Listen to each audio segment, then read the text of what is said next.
नमस्कार साथियों। आज का चर्चा का विषय है मौर्योत्तर काल में झारखंड। मैं कृष्णा, आप देख रहे हैं अपना यूट्यूब चैनल कृष्णा से जीएस नॉलेज में। तो मौर्योत्तर काल किसे कहते हैं? तो मौर्य काल के बाद आने वाले काल को मौर्योत्तर काल कहा जाता है, उत्तर मौर्य काल कहेंगे। तो साथियों, उस समय कई विदेशी आक्रमणकारियों ने भारत में आकर अपने अपने साम्राज्य स्थापित किए। इससे भारत का विदेशों से व्यापारिक संबंध कायम हुआ और इसका स्पष्ट प्रभाव झारखंड में पड़ता दिखाई देता है। तो कहीं न कहीं कहावत है, या आप देखेंगे कि इंडो यूनानी, शक, पहलव, कुषाण ये मध्य एशिया की ओर से आते गए और जहाँ भारत के उत्तर पश्चिम क्षेत्र में, खासकर भारत के मध्य बीच में आप देखें पूर्व की तरफ में बढ़ते हुए अपना साम्राज्य स्थापित किए और इसका स्पष्ट प्रभाव कहीं ना कहीं झारखंड में भी पड़ा है। और हम लोग देखेंगे कि झारखंड के सदर में इनको जानना जरूरी है कि सुंग वंश के संस्थापक पुष्यमित्र शुंग थे। मौर्य काल के अंतिम राजा विदरथ को उनके सेनापति अर्थात पुष्यमित्र शुंग ने हत्या करके शुंग वंश की नींव रखी। पुष्यमित्र शुंग एक ब्राह्मण थे और साथ ही इन्होंने इंडो यूनानी शासक मिनांडर को युद्ध में पराजित किया और पुष्यमित्र शुंग ने 2 अश्वमेध यज्ञ किए। इसके लिए पतंजलि ने अश्वमेध यज्ञ कराए और साथ ही यूं आप देखेंगे कि भरूच स्तूप का निर्माण भी पुष्यमित्र शुंग ने ही कराया था। और शुंग वंश के अंतिम शासक देवभूति थे। अब देवभूति थे तो यहाँ पे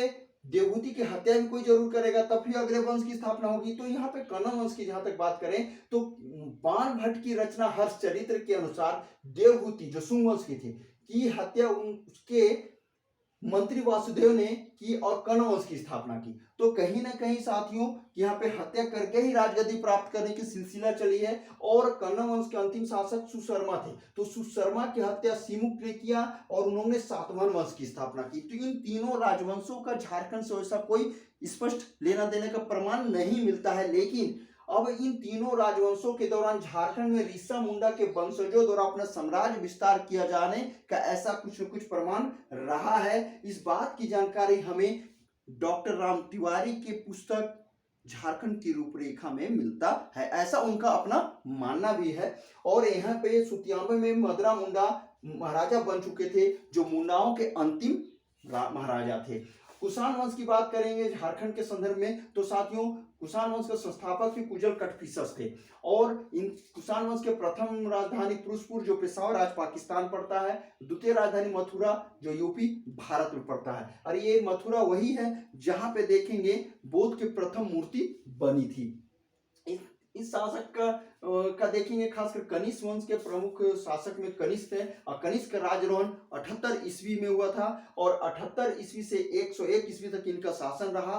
और 78 ईस्वी में इन्होंने शक संवत चलाया। ये वही शक संवत था जिसे भारत सरकार ने लागू किया है, यानी कि अपने राज्यरोहण के समय इन्होंने शक संवत चलाया। और जहां तक बिहार की बात है तो बिहार में कनिष्क के जो क्षत्रप थे वो वंशकर थे और वंशकर कनिष्क के प्रतिनिधि के रूप में शासन कर रहे थे और इन्होंने पुलिंदों को बौद्ध धर्म में दीक्षित किया। इसके सिक्के झारखंड के विभिन्न स्थानों से प्राप्त हुए हैं। सिंहभूम में रोमन सिक्के जो मिले हैं, अर्थात सिंहभूम में रोमन सम्राटों के सिक्के प्राप्त हुए हैं। और इससे क्या पता चलता है कि झारखंड के वैदेशिक व्यापारिक संपर्क की पुष्टि करती है।